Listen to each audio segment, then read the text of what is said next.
या रेल्वे स्टेशनला Chhatrapati Shivaji Maharaj railway station म्हणून आपण नामकरण केलं, पण त्या प्रिमायसेसमध्ये कुठेही छत्रपती शिवाजी महाराजांचा अश्वारूढ पुतळा नाही।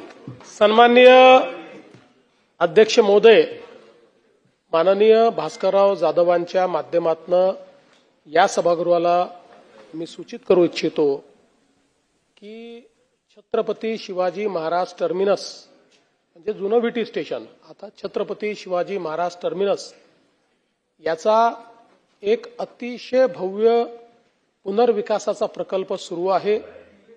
अतिभव्य अशा प्रकारचं, अतिशय आयकॉनिक अशा प्रकारचं स्टेशन त्या ठिकाणी तयार होत आहे आणि हे स्टेशन तयार करताना हा जो काही आराखडा तयार करण्यात आलेला आहे, या आराखड्याचाच एक भाग म्हणून त्या ठिकाणी अतिशय भव्य अशा प्रकारचा छत्रपती शिवरायांचा पुतळा लावण्यात येणार आहे।